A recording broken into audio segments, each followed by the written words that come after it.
का भीख मांग के खा, बताओ मेरा दिल का बात मैंने ऐसा आज तक नहीं देखा कि किसी की पॉलिटिकल मीटिंग के लिए लोग अपनी सारी दुकानें बढ़ा दें। दोनों तरफ दुकानें बढ़ी हुई थी, तो उसने मुझे बताया भाई साहब ये दुकानें बढ़ी नहीं हुई, जो मैं आपको जिक्र कर रहा था, ये 2018 से 600 दुकानें सील हैं अमर कॉलोनी के अंदर, 600 दुकानें सील हैं। और मंच पे जब मैं बातचीत कर रहा था तो मैंने लोगों को बताया कि भाई साहब 2019 याद करो, 2018 में दुकानों की सीलिंग शुरू हुई, करीब 10,000 दुकानें दिल्ली के अंदर इन्होंने सील कर दी।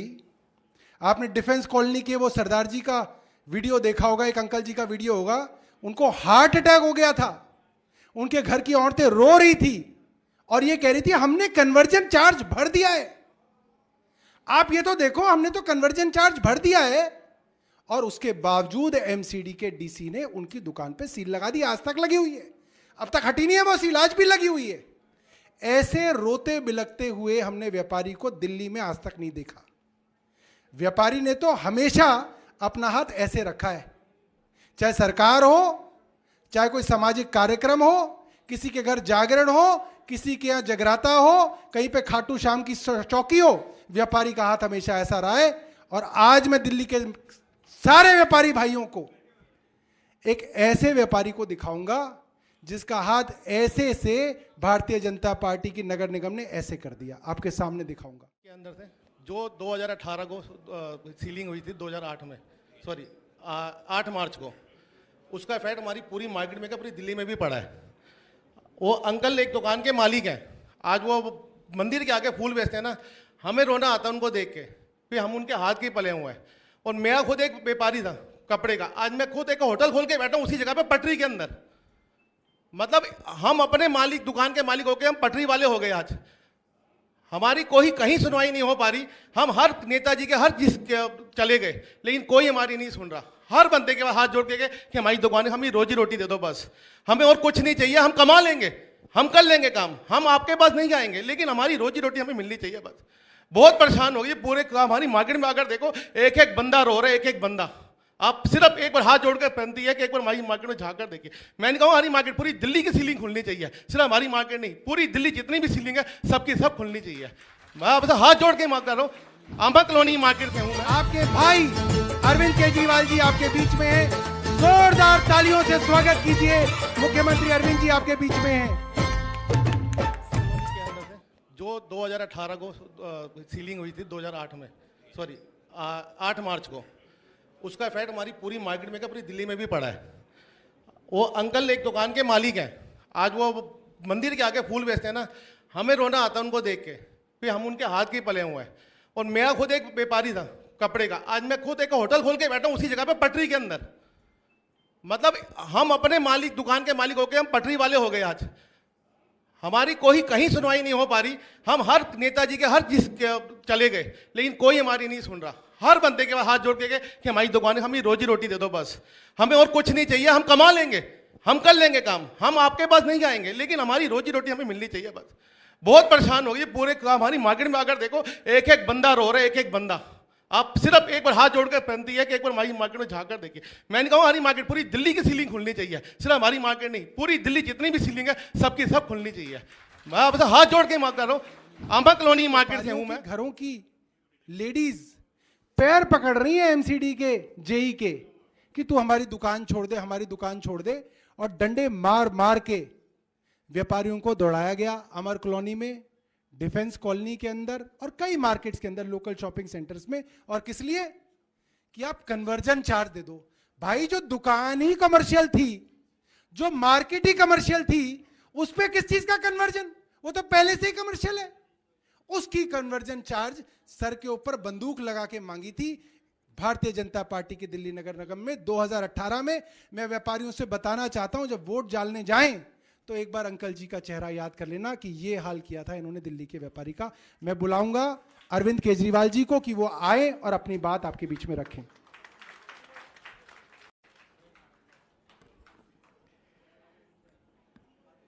आप सब लोगों को मेरा नमस्कार। सबसे पहले तो आप सबका तहे दिल से बहुत बहुत शुक्रिया। आप इतने शॉर्ट नोटिस में आज समय निकाल के वर्किंग डे में आप हम लोगों से मिलने के लिए आए, मैं बहुत बहुत आप लोगों का शुक्रिया अदा करता हूं। आप सब लोगों की मैंने समस्याएं सुनी। मुझे पता था कि एमसीडी से बहुत सारी समस्याएं हैं, लेकिन इतनी ज़्यादा समस्याएं हैं और इतना ज़्यादा दर्दनाक माजरा है, ये तो कोई सोच भी नहीं सकता था। बहुत सारे कारण हैं कि इस बार बदलाव होना चाहिए। एक सबसे बड़ा कारण तो यही है कि पेड़ भी पत्ते बदल लेता है हर साल। इनको 15 साल हो गए, एक बार तो बदलना ही चाहिए। और अगर बदलो नहीं तो अहंकार आ जाता है आदमी में। जैसे मैं अभी गुजरात काफ़ी जा रहा हूँ। गुजरात में इनके जब नेताओं से, बीजेपी वालों से बात करो, वहाँ पे काफ़ी बुरा हाल है कई चीज़ों का। उनसे जब हम पूछते हैं भाई क्यों नहीं किया, तो कहते करने की ज़रूरत ही नहीं है, कहाँ जाएंगे, हमको ही वोट देंगे। अगर बदला नहीं जाए, बदलाव नहीं आए, तो ये अहंकार हो जाता है कि जनता जाएगी कहाँ, हमको ही वोट देगी। इसी वजह से एक बार इस बार बदलाव ले आना चाहिए। दूसरा, मैं देख रहा था कि इतने सालों में कभी ऐसा नहीं हुआ कि दिल्ली की सरकार और एमसीडी की सरकार एक ही पार्टी की रही हो, हमेशा ऑपोजिट पार्टी की थी। एक बार इस बार एक ही पार्टी की करके देखते हैं, कोई हर्ज नहीं है। अगर एक ही पार्टी, इतने सारे मुद्दे हैं जिसमें अगर अलग अलग पार्टियों की सरकार होती है तो ये कहता है इसने नहीं किया, वो कहता है इसने नहीं किया, और दोनों आपस में लड़ते हैं। जनता यूं मुंह करके देखती रहती है, यार मेरा तो समाधान निकला नहीं, ये आपस में लड़ रहे हैं। पार्षद कहता है एमएलए ने नहीं किया, एमएलए कहता है पार्षद ने नहीं किया। और पूरा का पूरा सिस्टम भी इतना कॉम्प्लिकेटेड बना रखा है। एक पतली नाली है, उसमें से कीचड़ जा रहा है, वो एमसीडी का। जैसे वो कीचड़ बड़ी नाली में आ जाता है, वो दिल्ली सरकार का। अब ये कहता है इसने साफ नहीं की, ये कहता है इसने साफ नहीं की। जनता के तो घरों में पानी और कीचड़ जा रहा है, जनता बेचारी क्या करे। छोटी गली है वो एमसीडी की, बड़ी सड़क है वो दिल्ली सरकार की। ये सफाई नहीं हुई, वो सफाई। मुझे लगता है एक बारी, इस बारी दोनों सरकार में भी हमारी सरकार होगी, पार्षद भी हमारा होगा, एमएलए भी हमारा होगा। मेरे को सहूलियत मिलेगी, दोनों को बुला के पूछूंगा कि क्यों नहीं काम करा तुम लोगों ने। अगर किसी की भी शिकायत आएगी तो दोनों की टांग तो गर्दन तो पकड़ सकता हूं मैं कि भाई तुमने क्यों नहीं काम करा, काम करो। तो एक सबसे बड़ा कारण तो यही है कि दोनों में एक बार, इस बार हमें वोट दो। भ्रष्टाचार बहुत ज्यादा है नगर निगम के अंदर। आप ही लोगों ने इतनी सारी कहानियां बताई, भ्रष्टाचार बहुत ज्यादा है, नीयत खराब है। अंत पंत में एक ही चीज आती है कि नीयत किसकी, नीयत साफ हो तो सारी समस्याओं का समाधान निकल जाएगा। ऐसा भी क्या है, हमने आते ही अगर लाइसेंस राज खत्म कर दिया, दिल्ली सरकार में रेड राज खत्म कर दिया, door step delivery of services कर दी, ट्रांसपोर्ट डिपार्टमेंट को ताला लगा दिया। अब अगर आपको ट्रांसपोर्ट डिपार्टमेंट से कोई काम कराना है, 1076 पे फोन करो, आपके घर आके काम करके जाते हैं। एसडीएम के दफ्तर से अब जाने की जरूरत नहीं है, आप 1076 पे फोन करो, आपके घर आके करके जाते हैं। क्यों? क्योंकि हमने अफसरों से पैसे नहीं बांध रखे। पहले की सरकारें अफसरों से पैसे बांधती थी, हफ्ता बांध रखा था, महीना बांध रखा था। भाई एसडीएम इतने पैसे लाके देगा, ट्रांसपोर्ट वाला इतने पैसे लाके देगा, इस जिले से इतने पैसे होंगे, उस जिले से। हम पैसे इकट्ठे नहीं करते, हम ईमानदार लोग हैं। सारा सिस्टम सिंप्लीफाई कर दिया दिल्ली सरकार का। तो भ्रष्टाचार तो एक ऐसी चीज है, 3-4 महीने में यूं करते करते एमसीडी को साफ कर देंगे, आप चिंता ना करो। एमसीडी के अंदर मेरे को लगता है 3-4 महीने के बाद एमसीडी के अंदर भ्रष्टाचार नाम की चीज नहीं बचेगी। आपको किसी तरह की कोई हैरेसमेंट नहीं होगी। उसमें ये कई सारी चीजें आ गई। अब आपका लाइसेंस राज आ गया, पूरा सिंप्लीफाई कर देंगे। जितने अननेसेसरी लाइसेंस हैं सारे खत्म कर देंगे, जो जरूरी है उसको रखेंगे, वो भी सारे ऑनलाइन कर देंगे।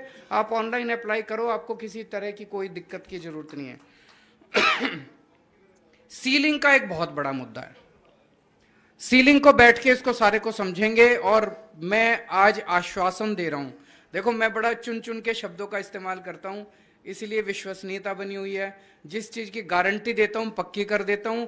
सीलिंग का मुद्दा मैं समझूंगा, सारा बैठ के समझूंगा, चाहे कोर्ट जाना पड़े, चाहे कहीं जाना पड़े। मेरी पूरी कोशिश होगी कि आप लोगों की दुकानों को मैं डीसील कराऊं। दिल्ली के अंदर वैसे ही व्यापार की बहुत कम अपॉर्चुनिटीज हैं। जो भी हिस्टोरिकल वो रहा, इन्होंने बहुत कम मार्केट्स बनाई। जितना दिल्ली देश की राजधानी है, राजधानी के अंदर तो कमर्शियल एक्टिविटी बहुत ज्यादा होनी चाहिए, बहुत ज्यादा। इन लोगों ने जायज मार्केट्स बहुत कम खोली, जिसकी वजह से कई सारी दूसरी मार्केट्स बन गई। लेकिन अब उन मार्केट्स को बंद नहीं किया जा सकता, अब उन दुकानों को बंद नहीं किया जा सकता, नहीं तो लोग जाएंगे कहाँ? अपनी रोजी रोटी बंद कर दी आप लोगों ने, तो फिर इन्हीं अंकल जी की तरह ही हाल होगा सबका। ये तो हम बर्दाश्त नहीं कर सकते ना दिल्ली वाले। तो इसका समाधान निकालेंगे।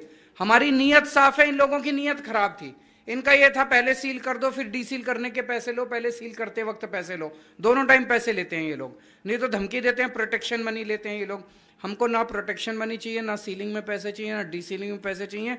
हम आपकी दुकानें डीसील करके दिखाएंगे। मेरी पूरी कोशिश रहेगी कि ये सारी दुकानें। इंस्पेक्टर आज बंद हो जाएगा, कोई इंस्पेक्टर नहीं आएगा, सारे इंस्पेक्टर का सिस्टम ही खत्म कर देंगे।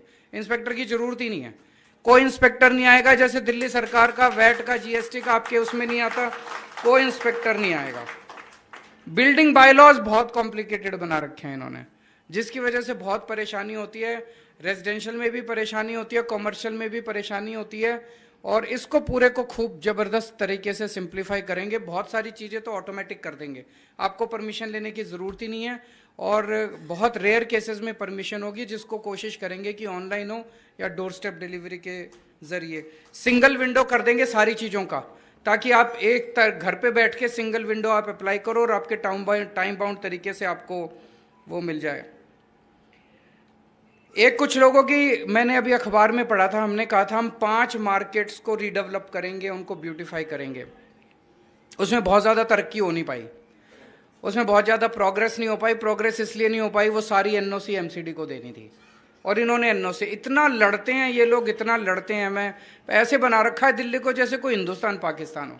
अरे यार, बीजेपी भी इसी देश की है, हम भी इसी देश के हैं। तुम चुनाव यहाँ जीत गए, हम चुनाव यहाँ जीत गए, अब मिलके काम करो ना। लड़ाई झगड़े में क्या रखा है?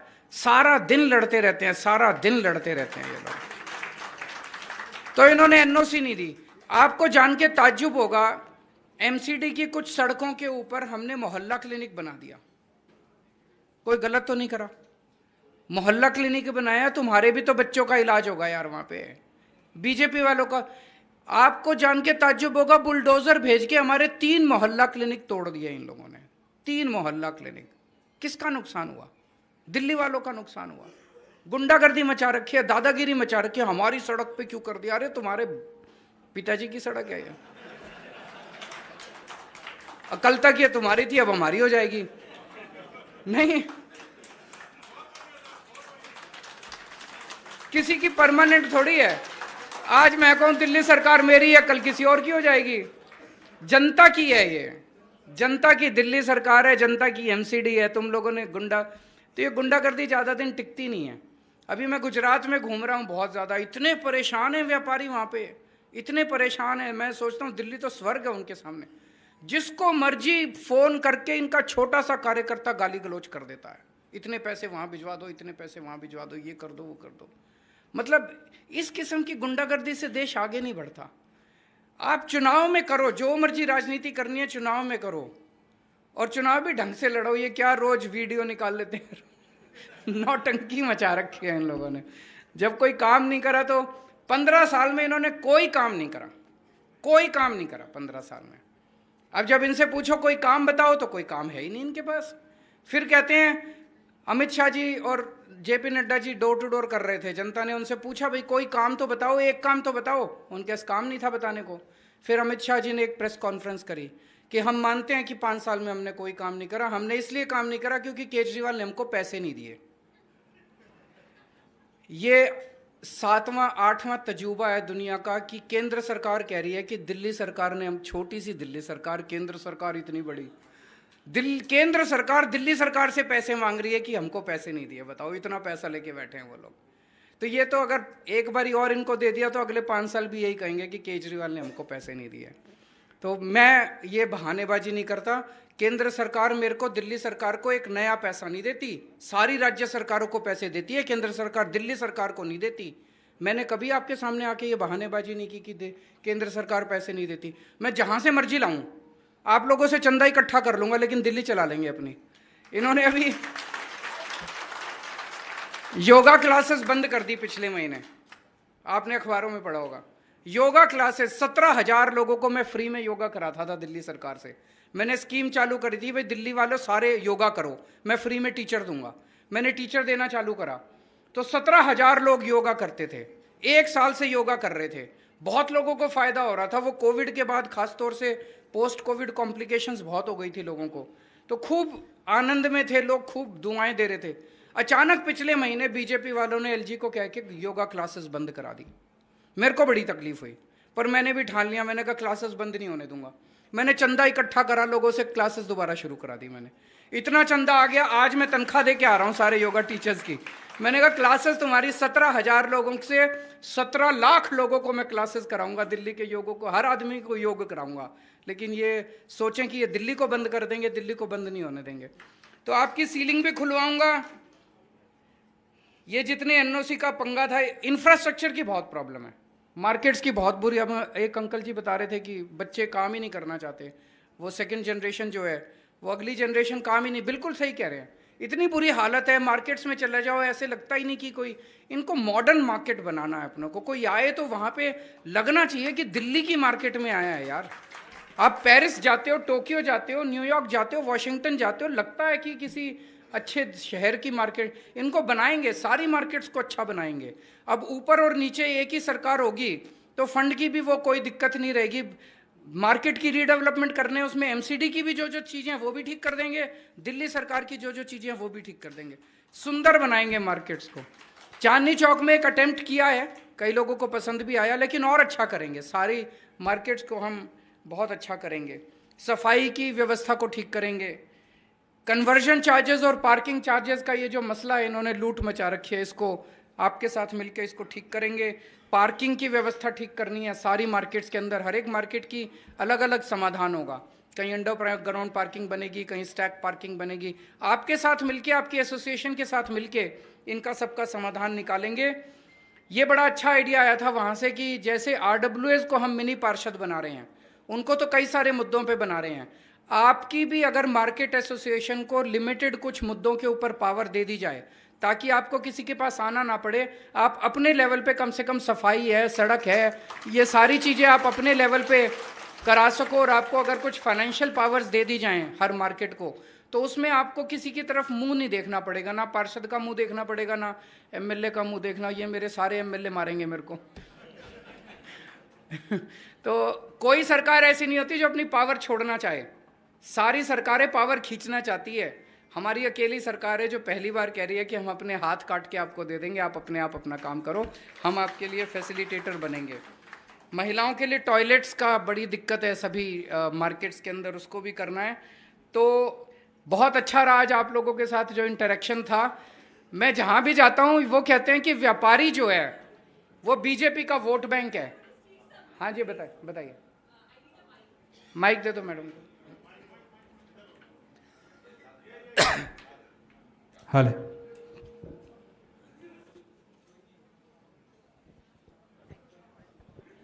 सर, सबसे पहले आई एम सो सॉरी मैं बीच में बोली, बिकॉज मैं बोलना बहुत देर से जाती थी। I am a president of diet and nutrition council under Brajesh Goyal ji. सबसे पहले मैं बहुत बड़ा थैंक्स कहना चाहूंगी ब्रजेश जी को कि वो फीमेल्स ट्रेडर्स को आगे लेके आए, और सिर्फ आज उनकी वजह से हम फीमेल्स इतनी यहाँ पे है, तो थैंक यू सो मच। और सर, फीमेल्स को सिर्फ टॉयलेट नहीं चाहिए, हम 18% जीएसटी पे कर रहे हैं, हम इनकम टैक्स पे कर रहे हैं, और अपने फैमिली को भी देखते हुए, बच्चों को भी देखते हुए एक बिजनेस एम्पायर चला रहे हैं। आज मेरी 53+ फ्रेंचाइजेस है सर वर्ल्ड ओवर, और बहुत अच्छा टैक्स सब कुछ पे कर रहे हैं। तो सर हमें कुछ कंसेशन डिस्काउंट चाहिए सिर्फ एडवर्टाइजमेंट पे। हम पूरा रेडी है टैक्स पे करने के लिए, जीएसटी पे करने के लिए, but just a little concession on our advertisement, ताकि हम और उस चीज को सेल करें और अपनी गवर्नमेंट को हम टैक्सेस दे। We are really okay. So we need a leader like you, and we are really really happy to have आप in our country, entire country as well. Thank you so much, sir. ये सब संभव है अगर ईमानदार। आप ये जितनी होर्डिंग देखते हो पूरी दिल्ली में, आपको जान के ताज्जुब होगा, आधी से ज्यादा होर्डिंग जो है वो इलीगल है। अगर ये सारी लीगल हो जाए और सबकी फीस आने लग जाए तो अपने आप ही एडवर्टाइजमेंट की फीस आधी हो जाएगी। दिल्ली के अंदर जितनी पार्किंग है, आधी से ज्यादा पार्किंग इलीगल है, इनके नेताओं को पैसे जाते हैं। अगर ये सारी लीगल कर दी जाए, आपकी पार्किंग की फीस दिल्ली में आधी हो जाएगी। बहुत सारी चीजें हैं, इतना इतना करप्शन है, अनइमेजिनेबल है। एक ही चीज है, अच्छी नीयत की सरकार चाहिए, साफ नीयत की सरकार चाहिए और पढ़ी लिखी सरकार चाहिए। जैसे उन्होंने भाई साहब ने कहा, हम पढ़े लिखे भी हैं और नीयत भी साफ है।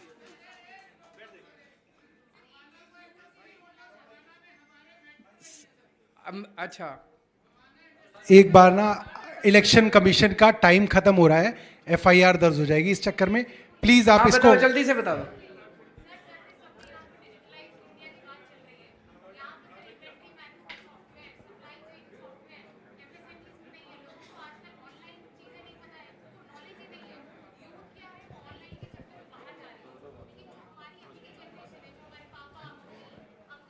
ये इलेक्शन कमीशन की दिक्कत है, प्लीज आप समझिए, इलेक्शन का माहौल है, टाइम खत्म हो रहा है, बाद में आके मिल लेना, चुनाव के बाद। इलेक्शन के की वजह से दिक्कत है। अभी तो एक ही काम करना है कि खूब जम के सबको बोल दो, चाहे आपके बीजेपी वाले दोस्त हों, कांग्रेस वाले दोस्त हों, उन सबको बोलो भाई एक बारी सारे जने मिलके केजरीवाल को वोट दे दो।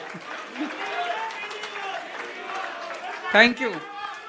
4 तारीख को एमसीडी चुनावों के लिए वोटिंग होगी और आज एमसीडी चुनावों के प्रचार का आखिरी दिन था। ऐसे में अरविंद केजरीवाल ने दिल्ली के व्यापारियों को आज संबोधित किया। अभी कुछ देर पहले अरविंद केजरीवाल जस्ट इस भवन से बाहर निकले और उन्होंने दिल्ली के व्यापारियों को संबोधित किया। उन्होंने कहा और इंश्योर किया दिल्ली के व्यापारियों को कि अगर एमसीडी में इस बार उनकी सरकार बनती है तो वो व्यापार करने में जो व्यापारियों को जो समस्याएँ आती हैं उन समस्याओं का निपटारा करेंगे और यकीनन एक सुगम व्यापार व्यवस्था वो बनाएंगे। साथ ही उन्होंने कई मुद्दों पर बात की। उन्होंने महिलाओं के टॉयलेट्स को लेकर बात की। उन्होंने कहा कि दिल्ली के जो बड़े बड़े बाज़ार है जहाँ पर महिलाओं के लिए खासकर ये दिक्कत आती है कि टॉयलेट्स की कमी है, तो ऐसे में उन्होंने कहा कि महिलाओं के लिए नए टॉयलेट्स बनाए जाएंगे।